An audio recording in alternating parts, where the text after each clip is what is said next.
There are some corners of the world that feel inherently safe, places where the hum of order and quiet respect seem to ward off chaos.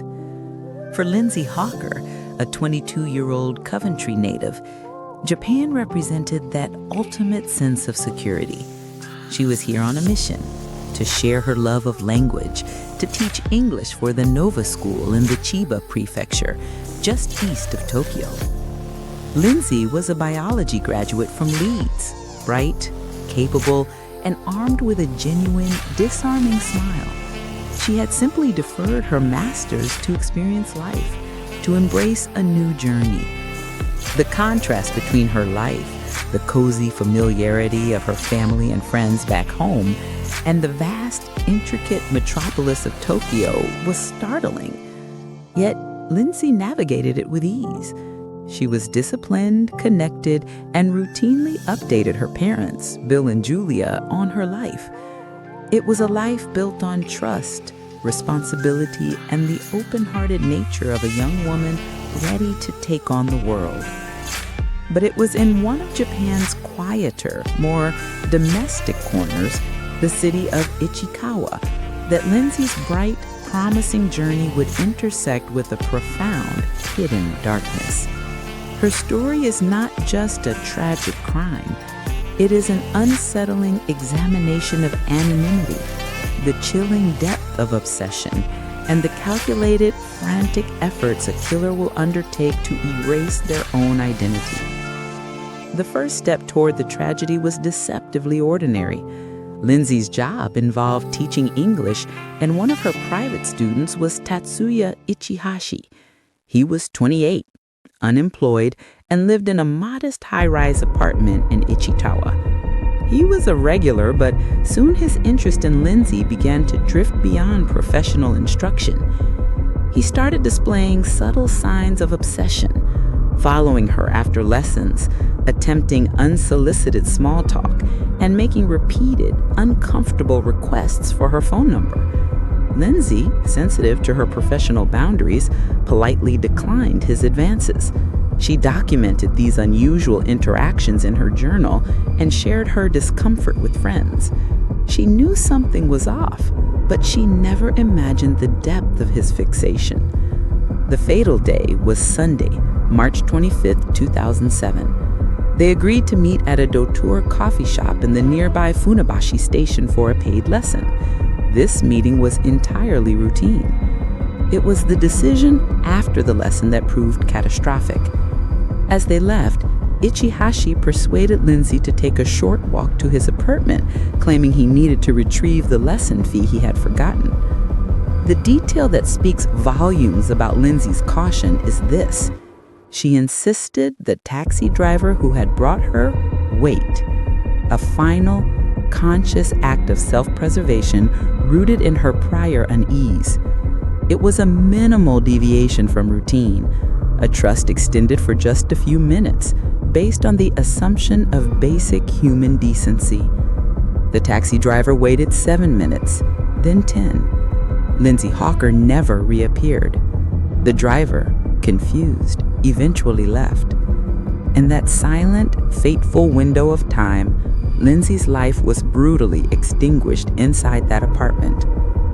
When Lindsay failed to return calls, her family in England immediately knew something was terribly wrong. Her father, Bill Hawker, and mother, Julia Hawker, flew to Japan in an agonizing, desperate rush. They initiated their own search, plastering her photo across train stations, refusing to let bureaucratic processes delay action. The police investigation, initially slow, finally zeroed in on Tatsuya Ichihashi. Just after midnight, March 26, 2007, 2 police officers arrived at his apartment. The encounter that followed was a shocking failure of containment. Ichihashi opened the door dressed only in a t-shirt and sweatpants. The officers asked him to step out to answer some questions. What happened next was pure, desperate chaos. In a swift, panicked move, Ichihashi shoved past the officers, barefoot, and bolted. He was fast, familiar with the complex labyrinth of the narrow, winding streets of Ichikawa. The officers, caught completely off guard, were unable to stop him. The primary suspect in a murder investigation had vanished into thin air. The police proceeded into the apartment. What they discovered revealed the chilling, calculated nature of the crime. The scene was meticulous. Lindsay's body was found, beaten and bound with plastic ties. The violence was clearly directed at overpowering and restraining her. The most disturbing detail, the one that showcased the killer's profound attempt at psychological erasure, was the way he disposed of her. Her body, with her head shaven, was stripped naked and placed in the bathtub on the small balcony. Ichihashi had healed the tub with a macabre mixture of sand and compost soil, intended to conceal her scent and accelerate decomposition. It was an act of savage violence followed by a chilling, practical attempt to turn a human being into something undistinguishable from dirt. With Ichihashi gone, a colossal nationwide manhunt began. His face, the face of a calculated killer, was now plastered everywhere. Yet for 2.5 years, he remained a ghost. This wasn't an accidental fugitive. This was a man who deliberately severed his past identity. He understood the anonymity of a major city and exploited it perfectly. He took on transient jobs in construction and used false identities. But the hiding demanded a far more extreme transformation than simple camouflage. The true horror of his desperation lay in the physical alterations he inflicted upon himself. He didn't just grow a beard or wear a hat. He began self-mutilation. Reports indicated he used a box cutter to remove several moles from his face and even attempted to reduce the size of his own lower lip. This internal desperation quickly evolved into external action. He sought out underground, illegal clinics to completely change his appearance. He underwent multiple plastic surgeries, including procedures to give himself a longer, narrower nose, altering the shape of his eyes and changing his hairline. The man who began the journey was now almost unrecognizable, a patchwork of surgical alterations driven by fear. This was more than just fear of capture. This extreme self-mutilation was an attempt to fundamentally erase the person who had committed the crime, an act of profound moral cowardice. He was sacrificing his face, his identity, to save his skin. Meanwhile, the Hawker family endured the long, agonizing ordeal. Bill and Julia Hawker flew back and forth to Japan multiple times, refusing to allow the search to dwindle. They funded and distributed new versions of the wanted posters, featuring the police sketches of Ichihashi's presumed altered face. Their persistence was a powerful counterweight to the killer's calculated disappearance. The sheer scale of the manhunt, combined with the family's unwavering resolve, kept the pressure on. The reward eventually grew to an enormous 10 million yen, approximately 100,000 USD, a sum large enough to make the public highly vigilant. The key to his capture was not the police, but the vanity of his disguise. A plastic surgery clinic, suspicious of his previous self-surgery and his repeated desperate need for further alterations, notified the authorities. They provided clues that led police to suspect he was moving south. The hunt ended in November 2009, 2 years and 7 months after he vanished. Ichihashi was spotted at a ferry terminal in Osaka, waiting to board a vessel bound for Okinawa. An ordinary passenger, perhaps drawn by the reward, perhaps simply recognizing the infamous face from the news, alerted the police. The man who was finally cornered was a ghost of his former self.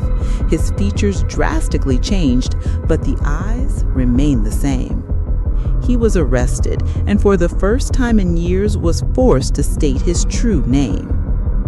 The trial began in 2011. Ichihashi, in a further display of self-serving detachment, published a book titled Until the Arrest, detailing his life on the run and the bizarre links of his transformation.